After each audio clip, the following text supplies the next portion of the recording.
पंकज जी इतना बड़ा फैसला जो ये दर्शा रहा है कि वाकई में भगवा बेदाग है, जिसको नैरेटिव के तौर पर देखा जाए, जिसको साजिश के तौर पर देखा जाए, जो पूरे देश में पिछले 17 सालों से यह बताने की कोशिश की गई, उसे कैसे देखते हैं? देखिए दीपेश जी, एक षड्यंत्र था पूरे देश दुनिया में भगवा को, हिंदुत्व सनातन को बदनाम करने का, और कांग्रेस पार्टी की तुष्टीकरण की राजनीति का एक घटिया षड्यंत्र आज कोर्ट की चौखट पर बेनकाब हुआ है।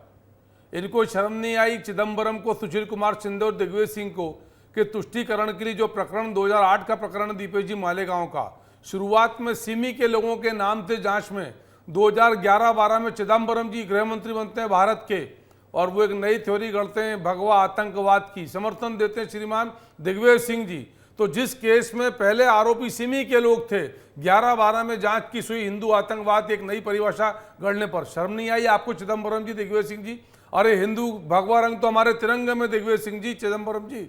भगवा रंग तो हमारे संत लोग पहनते हैं, दिग्विजय सिंह जी, चिदम्बरम जी, कांग्रेस के लोगों। और भगवा रंग संतों का प्रतीक, आज हमारे साथ डिबेट में संत हैं, साध्वी हैं, सब भगवा पहने, और इनको आप आतंकवाद कहते हो, रंग को आतंकवाद। इस प्रकार का घटिया घृणित कार्य सिर्फ इसलिए कि एक आपका जो फेवरेट वोट बैंक है, जो आपका मतदाता समूह है, वो आपसे खुश हो जाए, इस प्रकार की सोच, ऐसी घटिया सोच, और उसको दोहरा में तो दीपेश जी बस 30 सेकंड और, दीपेश जी माफी बनती चिदम्बरम को और दिग्विजय सिंह को और कांग्रेस के प्रथम परिवार को, सोनिया गांधी और राहुल गांधी को। कह रहे हैं कि हमने तो कभी भगवा आतंकवाद कहा ही नहीं, हमने कभी हिंदू आतंकवाद नहीं कहा, ना हिंदू आतंकवाद होता है ना मुस्लिम आतंकवाद होता है। मैं प्रमाण दे सकता हूं। स्वदेश जी, देखिए सच बात तो ये है कि मैं लाहौर का निवासी हूँ, प्रज्ञा सिंह को किशोरावस्था से अब तक मैं जानता हूँ। मेरे ख्याल से जितने आप करीब नहीं रहे होंगे जितने हम उनके करीब रहे हैं।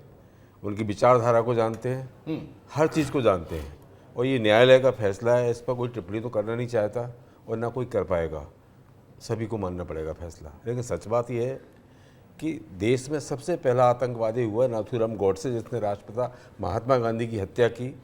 उस नाथूराम गॉडसे को ठाकुर प्रज्ञा सिंह ने इसी भोपाल राजधानी में मीडिया के सामने बयान दिया कि वो देश प्रेमी थे, हमें उनको पूजना चाहिए।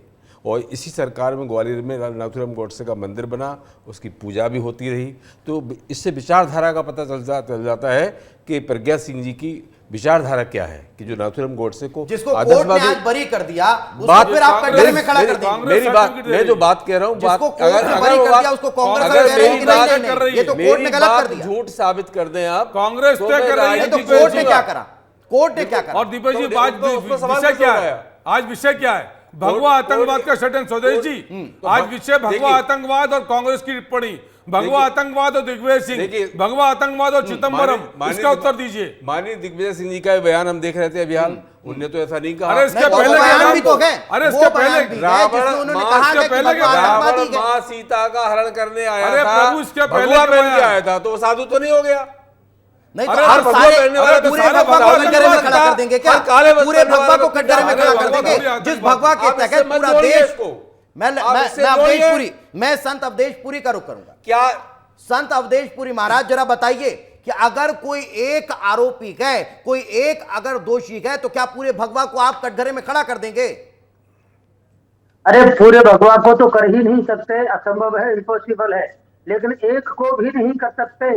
आज का ये जो फैसला है, ये फैसला पूरे भगवाधारियों को गौरवान्वित कर रहा है, पूरे हिंदुओं को गौरवान्वित कर रहा है, पूरे सनातनियों को गौरवान्वित कर रहा है, क्योंकि भगवा आतंकवाद का जो दाग, जो कालिख लगाने की कुचेष्टा कांग्रेस ने की थी, आज वो धुली है, वो साफ हुआ है दाग।